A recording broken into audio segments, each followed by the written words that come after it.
and these lived experiences to be present, to be motivated to help others, learn how to bring EI to not only yourself, but also to your teams, so that we hopefully will help prevent some of those cataclysmic personal harms. And I know there's lots of people who feel this every day. So Miss Regina, tell us a little bit about yourself and how you're passionate about this area as well. And I appreciate you. So take it away, my friend. Take it away.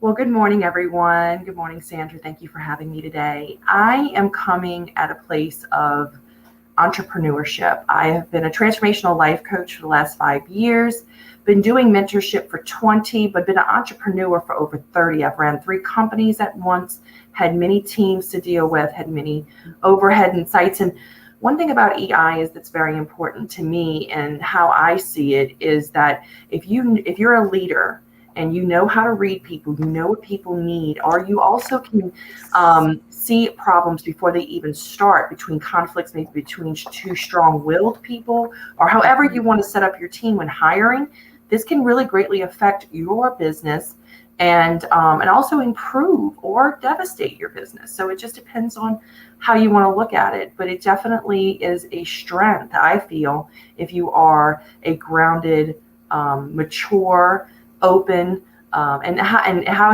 has it affected me and my business is that my employees have stayed with me a lot longer because I build rapport. I know how to construct. I know how to delegate, but I also know how to remain authoritative and me heart-centered. And I believe that's the key to running a good company.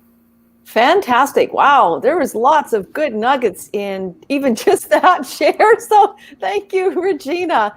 And so for our listeners, and whether you're live here with us now or you're going to listen to this recording after, I want to set the tone and just some common knowledge. We hear the word EI, but do we actually know what emotional intelligence encompasses? And this is not going to be a long durated conversation about EI. We're going to make it very applicable because we're going to be offering tips and tricks on how to build EI. But I think it is important that we do have that understanding. So really, emotional intelligence is that set of skills. It's how we perceive our emotions. It's our self-awareness, how we're able to unlock and learn to control those triggers, those emotions, so that we can be present, that we can be impactful and build relationships. And so I always go back to Daniel Goleman. He is kind of the guru about emotional intelligence. In 1995, he published his amazing book that did change how we as leaders and those like myself and yourself, Regina, who work with organizations and individuals around emotional intelligence. And one of the things that he said I think is really important is that EI is a learned and could be built skill. And he talks about the 5 key areas of emotional intelligence. And just as a quick understanding, then we'll move on to more really relevant things, but it's important to know. So the elements, the 5 keys that he talks about across all of emotional intelligence is, first of all, is self-awareness. And we go into those 7 steps. Guess what? You need to develop self-awareness, self-regulation, which I talked about before, motivation, empathy, which is a huge one, especially for leaders and for all of us, and social skills. So those are kind of the 5 key elements that we're going to be embedding into our conversation. So as we start to unpack this, I wanted to ask yourself, Regina, and also to answer my question about, when I reflect back to the teams that I've led or the teams that I've supported, what are your thoughts on how EI has impacted your business? Like those tenets around, have you seen situations that, if someone had higher EI, the outcomes would have been different? Like how is emotional intelligence, just as people function, as they work, how has that impacted yourself and your business? And let's look at maybe the positive sides of it first, and then we'll dig into maybe some of those learnings on the other side. I find that when you hire someone, you can really see their light. You can understand how they are maybe holding themselves and how they're communicating, but above all, the rapport that you're building with the energy between you two. And I believe that when you sit someone down and you're really going into hiring someone, you can really hone in and ask the right questions. It's really asking the right questions that's going to trigger them to make them reveal maybe a weakness or a strength that maybe that you can't read on a resume. I think a resume is too flat. It doesn't have the energy of the person. Yeah. Typos or, things that people look can also discredit them before they even step in the door. Yes. So I'm always about meeting the person, shaking someone's hand, looking them in the eye, and really holding a rapport with someone. And then going into how that affects my business is that when you find someone who is lively, who is optimistic, who is very bubbly, but you can't get that on a resume. You have to really know them. You have to get to know someone. Yes. Isn't that the truth? Especially, sorry, I interrupted you there, Regina. I love the point about the eye contact, because, we have remote teams now, and people are functioning from remotely. We have through the whole pandemic. I know you're in the United States, I'm in Canada, around the world. This is how we communicate now. And I think that the resolution of looking in the eyes and interpreting is such a key piece now for all of us. And I know we're going back to the new norm, as we say. So yeah, I think it's very important as we as leaders look at emotional intelligence. The eyes are the gateways, aren't they? They really tell us a lot about what is going on for that individual, for sure. So, I hired 2 autistic people that had like high levels of Asperger's. They can't look you in the eye. Okay. So when I saw, and I'm familiar with ADHD, I'm familiar with Asperger's, and I do coach now. I coach people who have social, maybe anxiety, or help people to come out of whatever's maybe been, maybe their transgressions of maybe a former boss that really devalued them, and they really can't seem to get the confidence going again. That's kind of some of the transformational work that I do now. But what's amazing is that when you really relate to people and you understand where they're coming from, I don't assume that they're hiding something.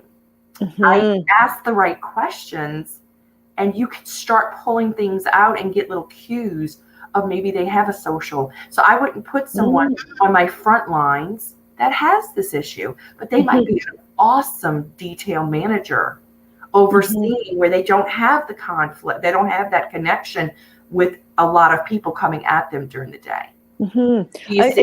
I see that. And I think that's a really important point, because every leader faces different situations daily. Your teams are comprised of complex, diverse individuals. And I think that's why, for me, this topic was so key. Because if we're not mindful, and this kind of gets us going, and just in a few minutes, into those 7 key strategies to elevate your EI within your teams, that mindfulness as a leader is so critical. And being able to start that inquiry of emotional intelligence to look at ourselves first, doesn't it?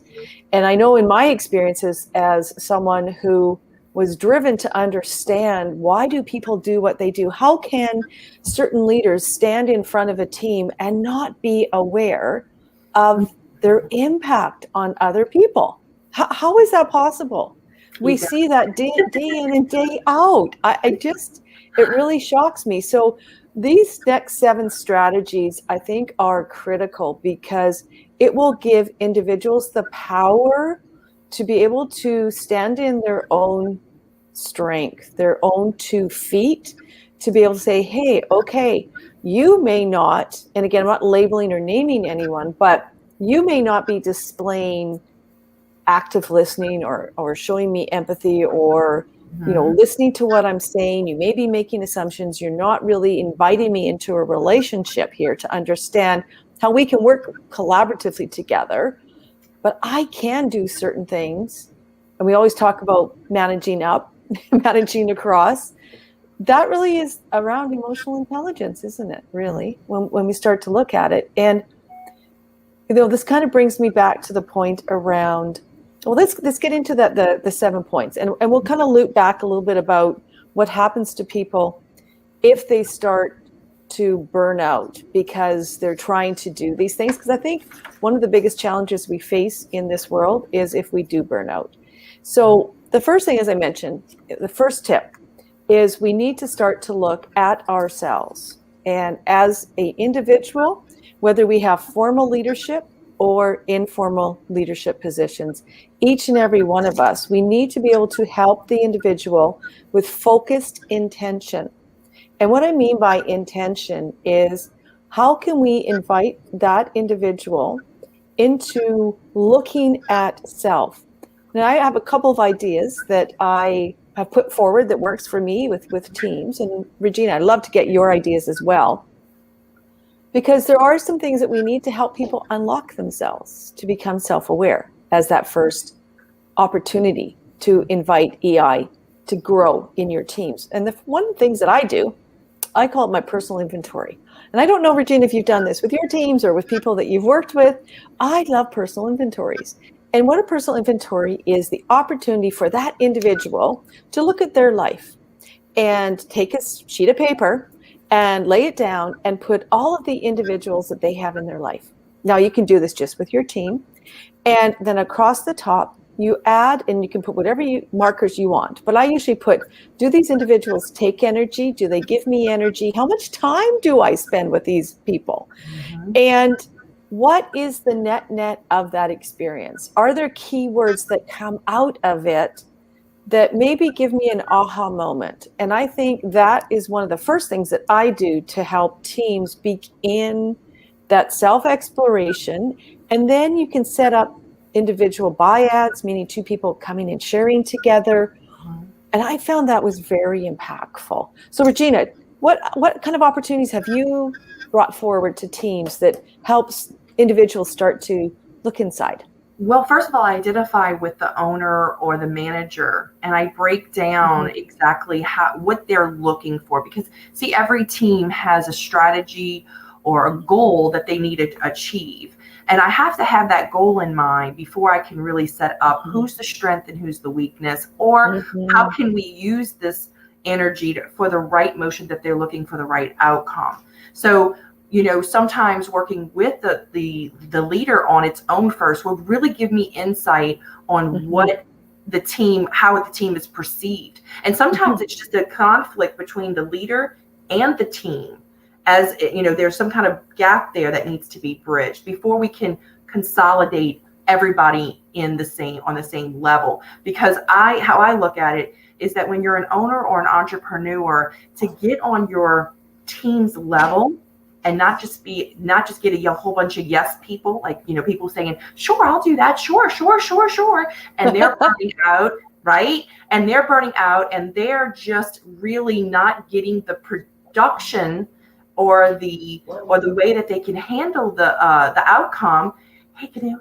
And so basically, how I break it down is that I start with the leader, and then I spread out like almost like a beautiful seed that I'm planting, and then letting that tree blossom and seeing the beautiful fruits that come from that tree. Okay, by having individual meeting with them, because I'm a very good reader. So when I set in my motion of sitting down and organizing, I actually meet with each one, ask them what their strengths are, what their weaknesses are as they're perceived, measure that to what the leader is saying about them, and you really get a good fit of who they are. And you could grow a beautiful team that's powerful, that's working together, and they're not you got to break down also, I find the energy in teams is the conflict of competing.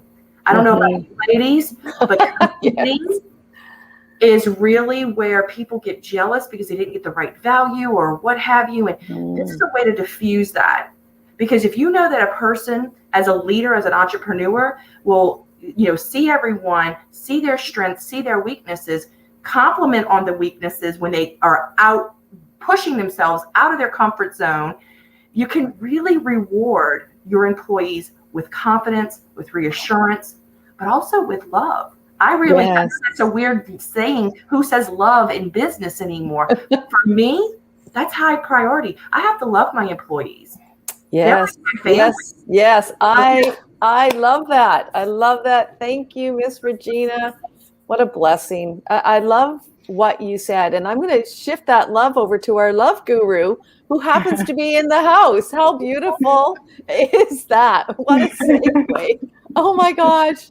Miss Kanu, how are you, my friend? Kanu I'm Jacobsen. I'm doing Welcome, really, really welcome. well.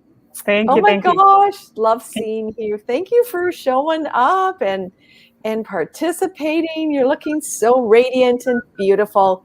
So, Oh, thank you. before we loop you into the conversation, just for our listeners, whether Mhm. you're live or you're listening to this after, just give us a quick little, introduction of who you are and how do you relate to this whole topic about building EI in teams or even just what you do. That'd be great. Thank you, Kanu. Yeah, no, absolutely. Can you hear me okay? Brilliant. Okay, good. So yeah, my name is Kanu, like you said, and thank you for having me. I'm so excited. I just had a really good workout and All I'm feeling right. really good. So yeah, so I do the title that I go by mostly is the possibility champion, but also a love guru. Thank you for saying that.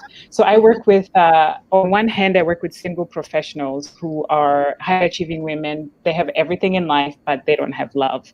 So I help uncover some of those strongholds so that we can figure out what's blocking them from really attracting, right, the love that they deserve. So that's one area. And then as it relates to what we're talking about today, I work with Yeah. as well, not just single, but both married and single high achieving women who are in positions where perhaps their presence, right, they may be deemed or perceived as intimidating, unapproachable. And so since they are leaders and they have people that report to them, you want to have a relationship with your employees that they can come to you, right, and share whether the good and the bad. But if you are a person who's not approachable, then that's difficult. So I work with them also to uncover whatever their strongholds are so that we can allow them to attract the kind of relationships that they want within the workplace.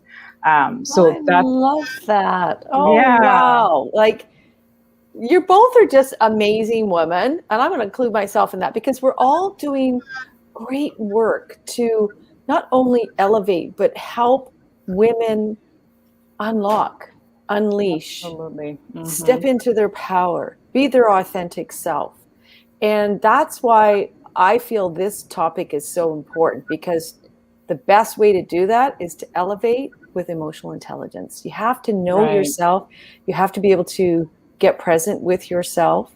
And I just want to do a quick check-in. How is it feeling and receiving right now? Because I just noticed my color was changing a little bit. I hope I'm not fuzzy. You're coming in clear. Okay, good. Oh, good. Okay, because I'm sometimes on this lovely feed, I can get a little bit fuzzy. So what we were saying, and Kanu, I want to bring you into this kind of conversation. So we have 7 key strategies to help build emotional intelligence in teams. We kind of just unpacked just the high level around what is EI in terms of the skills attached to it, self-awareness, self-regulation, motivation, our empathy, and our social skills. What are the positives of having it? And also, what are the negative impacts of not having it? And, we shared our truths about whether we're leading our own organizations or leading others. And you just shared as well that there are some very significant impacts. And so we just started to unpack, how do we build this? How do we create that positive change? The first one we started talking about was self-awareness. And that's where we were just landing right now. In Regina was just sharing about some of her strategies have worked very well. I shared some of the nice things to start with your individuals in your team is doing personal inventories. The other one too, I think is really critical, is values, is landing and being able to identify your own personal values.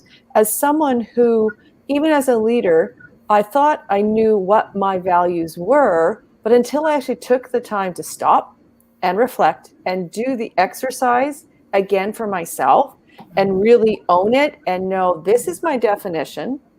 This is the significance of this belief in my life. And how can I show others how I'm going to demonstrate it or show it in the world? So I think values are a really key opportunity and exercise to do with teams to begin that that exploration. What have you done, Kanu, to help teams elevate in terms of emotional intelligence or aspects of it? We have to learn.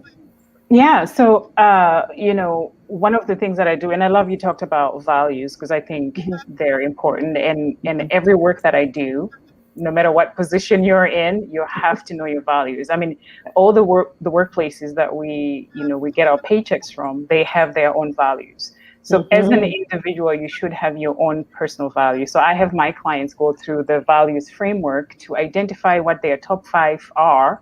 So, sometimes when we start to feel that burnout, or when we start to feeling dissatisfied about what we're doing, maybe something is not in alignment with our values. So it's just good to have them. And sometimes too, the relationship between your values and the place you're working, they may not be in alignment. And maybe it's time for you to think about, where can I go where I can align, my workplace and my values align. So that's one. And then the other thing that I do is, you talked about self-awareness, which is one of the 4 for EI. So what I do is, my clients go through the blind spot blueprint that I created, where I talked about how my clients sometimes are perceived as intimidating and unapproachable. So those are things that they're not aware of what they're doing.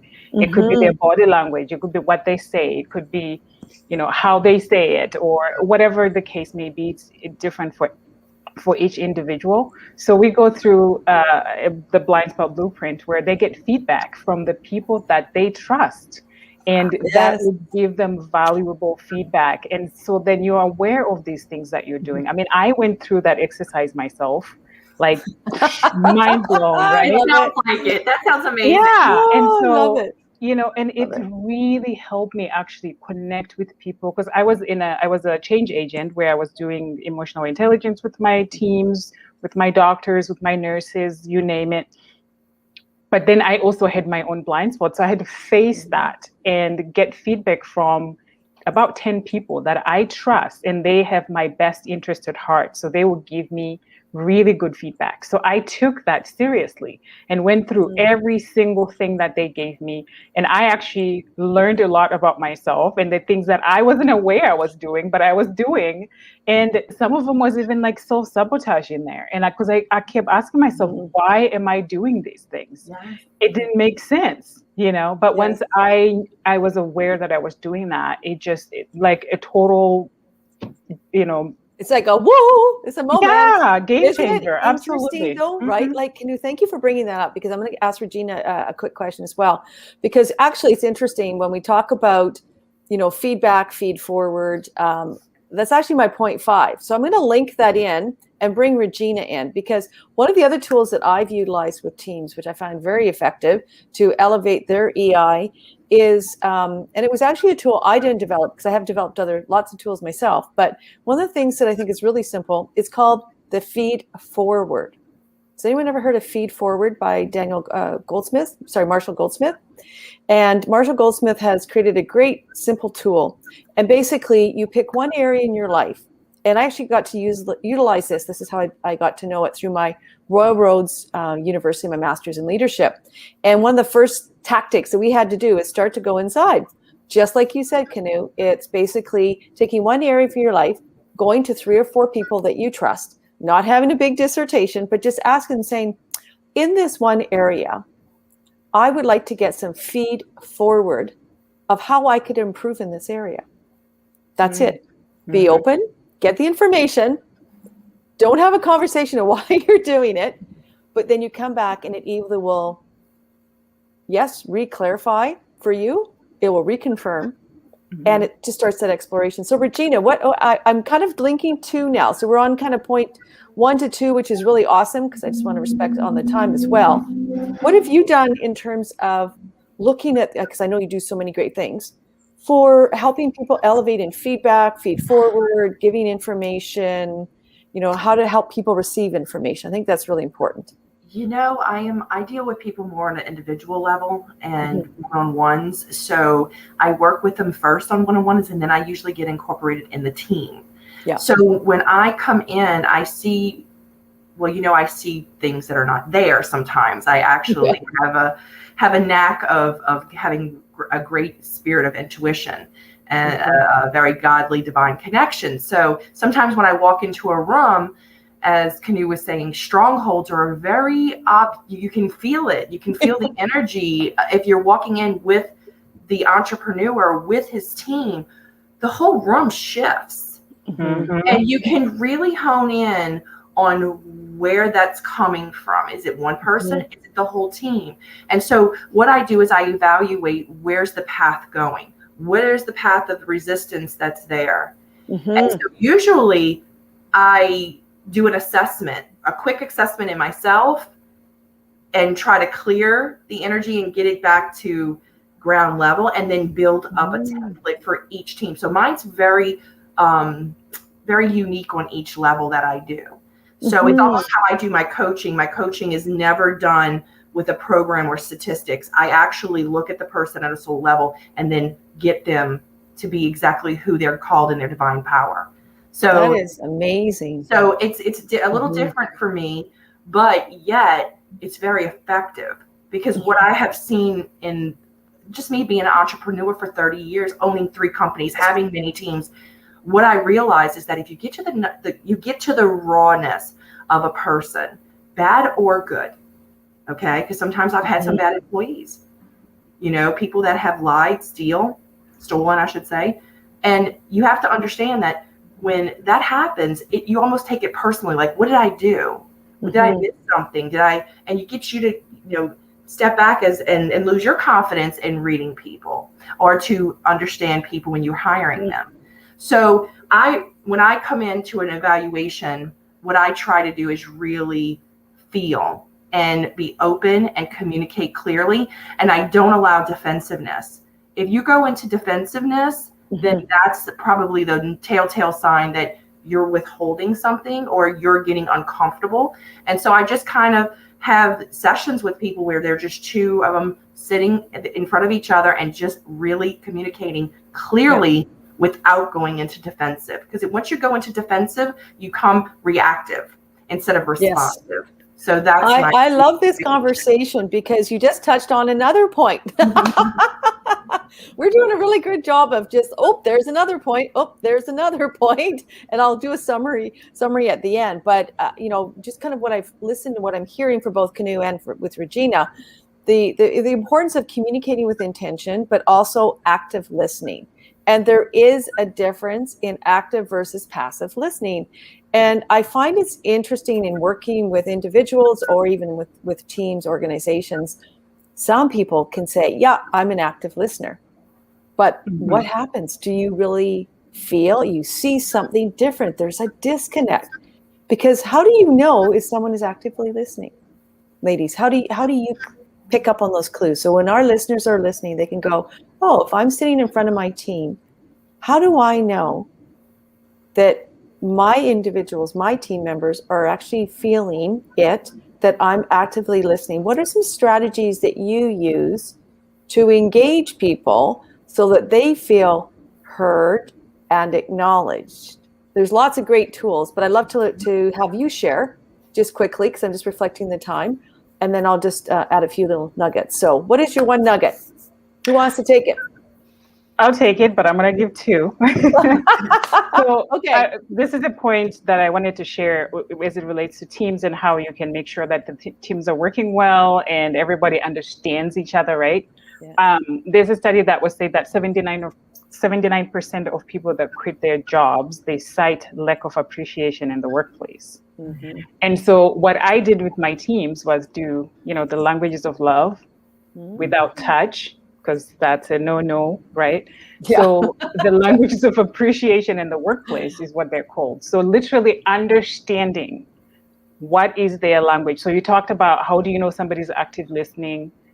People do differently. So my active listening could be me fidgeting and doing stuff. I'm listening to you. I'm not ignoring you, but that's just how I am. So I say that because you, as a manager, for example, you have to understand who you're working with and what you're working with. So when they go through the languages of appreciation in the workplace, if I know that this person likes quality time, then I know how to approach this person when I talk to them. I go sit next to their desk and I give them the undivided attention. There are people who are so uncomfortable with that. So you have to know that too, because they feel like you're invading their space. Why are you sitting here? This is awkward. Like, and then there are those who also like quality time, but they like to be doing things. Like a person who likes acts of service. I want to deliver some information and I want to make sure that you get this information. I'm going to come to your desk and say, what can I help you with? And we're doing whatever that act that they need help with while I'm sharing this information. One, they're feeling like I care because I am helping them, but I'm also taking this time that we're together to share whatever the information that I need to. Somebody could be, I'll take you to lunch. That's somebody who likes gifts, right? I'll take you to lunch. And while we're there, I'm going to talk to you and share X, Y, Z. So, in order to listen to someone and know exactly, you have to understand, like, what is their style? What do I need to do to make sure that I am sharing and being there and listening in a meaningful way that resonates with them? So those are the two I wanted to share. I love that. Miss Regina. I actually kind of agree with everything Kanu just said, because it's breaking down, it's building rapport. It's letting people know that they have the freedom to be who they are, and giving the leader to be able to emulate that. First of all, it has to come up from the upper management teams and actually waterfall into the other teams that are actually helping.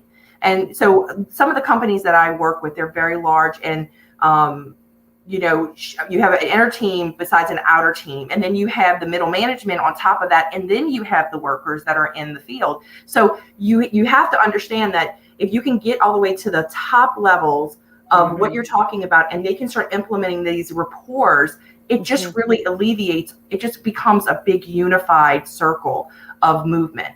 And so, but what Kanu said right there was, teaching love language, teaching people how to see past of just fidgeting and going into assumptions.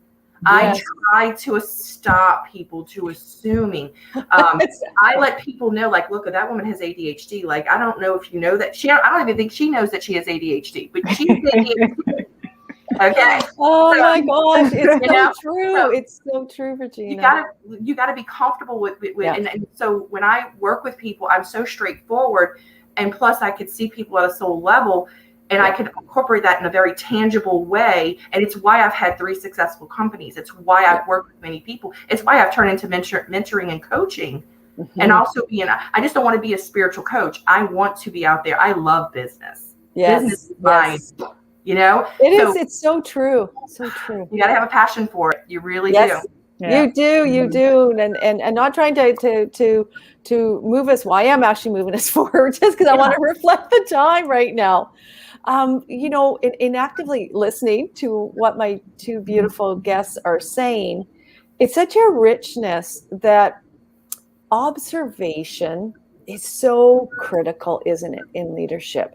We call it going to the balcony, and being able to have the time to stop and reflect, to quiet the mind, to be able to see what is it that is in front of me, to be able to check our innate drive. Chris Argyros talks about the ladder of inference, how we see data, we process data, we make inferences, assumptions, and our actions, There's lots more to it, but that's basically how it works.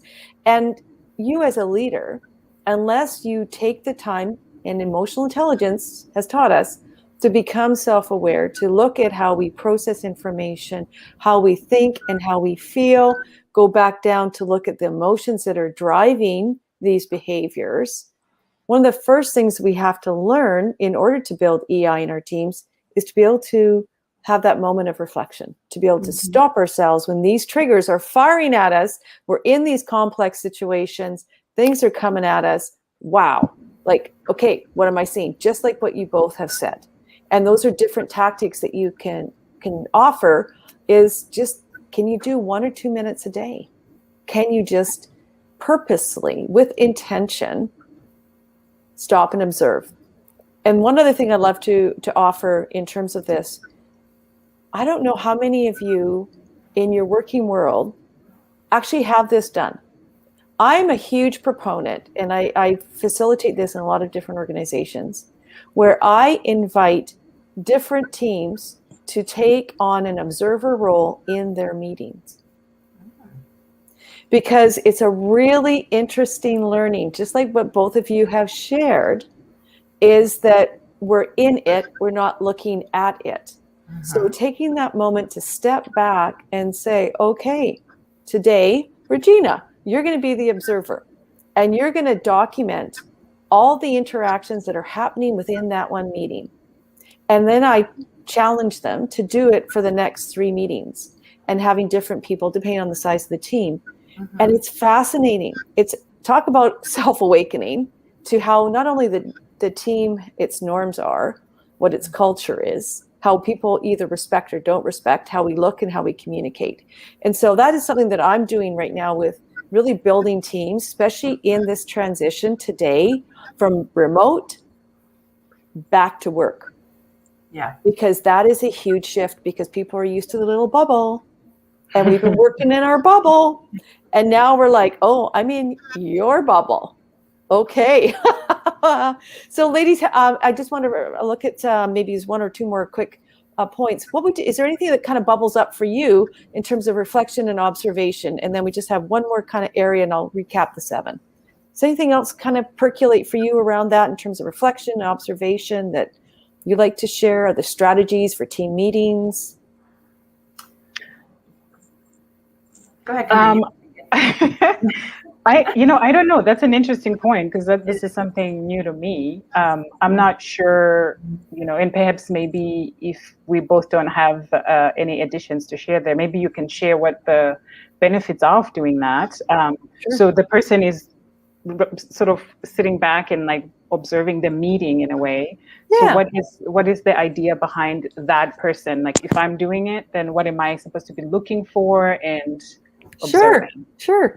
So it really depends on your intention. I always come from an appreciative lens, meaning that there's some great things that are happening within this team. But if we want to build a greater team, a better awareness of how we're interacting with each other, the flow of communication, is there a pattern that is emerging that perhaps, if people have lower emotional intelligence, they may not realize that, oh, Kanu speaks, boom, I got to speak. Or if Regina's speaking, oh, wait, she's going to be quiet. Like, there's patterns that exist in team dynamics that have been unearthed by that simple opportunity by building emotional intelligence. So people, they feel the opportunity to be able to share these new learnings. So they grow in that. They have the opportunity to position themselves. And I know we have to get going because we're 10 minutes over right now. But Regina, you're good? Okay, so I'm just going to finish off with one more thing. And one of the last things that I just came in, so that's why I'm being interrupted. So I do apologize. Oh, okay. We got to wrap this up. So the last thing I wanted to say for everyone, of the 7, I'm just going to recap the top 6 in this last one. So here are the 7 tips to think about if you want to build more emotional intelligence in your teams. Number 1, focused attention on helping individuals become self-aware. We talked about that. Communicating with intention. Be clear and be consistent. Help people understand what you're trying to communicate. Listening skills. Have a worksheet. Take time. And help everyone listen. There's differences between active and passive listening. Positive attitude. Positive attitude is key. You as the leaders, individuals, what can we learn from this? What can we do differently each and every day? And how can that help us with our team? Because those we know who live in a positive, more positive way of being will attract more to themselves and be more open to learning and to being present. 5, feedback and feed forward. We talked about different strategies on how to give and receive feedback. It's so critical in an emotionally intelligent way. And reflection and observation. So as a leader, one of the things you can invite your team members to do is learn how to reflect, to take moments of quiet. If they're being triggered, if they're in situations they're not comfortable, it's okay. Build a culture to say, I need some time and they can just be present. They can listen, they can learn, they can feel where their emotions are coming. I call them heart signals, and observing and then sharing their viewpoint. The last one, which is really key for emotional intelligence, is not overreacting to conflict. So again, it ties into all of these, being reflective, stepping back, and seeking to have clarity and clarification on everything that we do. These tactics will help you for sure to build your teams and build a more stronger EI-based team. And so with that, I want to thank so much Regina and Kanu. After we finish, I'm going to put your information if you want to contact Regina or Kanu. They are exceptional, amazing women doing great work out there. I'll have all of their contacts. I appreciate you. Sorry, we went over 15 minutes over our allotted time. It's a deep conversation. It really is a deep conversation. I mean, Right. This is a lot to do with attitudes and how people interact. This is a very deep thing, and I think it's very important. And it's what corporate America is really missing to keep long-lasting employees. It's why loyalty is no longer existing in this. So I think you're hitting a very good topic, Sandra. Thank you for being a great facilitator, Kanu. It's very nice to meet you. I love to hear. You too. You're just amazing with the guru and the independent woman. I actually work with a couple of those, so we're kind of in the same field, but not exactly. But I feel like it's a compliment. So thank you for showing up. It really brought a lot of value, and just thank you, Sandra, for having me. Well, thank you, everyone, and thank you to our audience in Kanu. Sorry, I interrupted you. Go ahead, my friend. I was just adding on to what Regina said and said, thank you. I feel the same way. So, well, your blessings. If you want to know a little bit more about the services, as I said, I'll put them under the text when this downloads. If you want to check out some of the services that I'm doing, I have the Growth Catalyst scorecard on right now.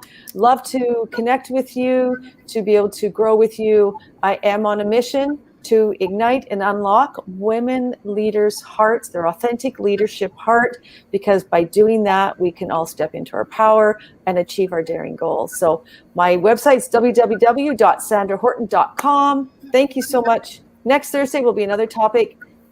Such blessings. Thank you, ladies. Take care. Thank you so much. Thank you.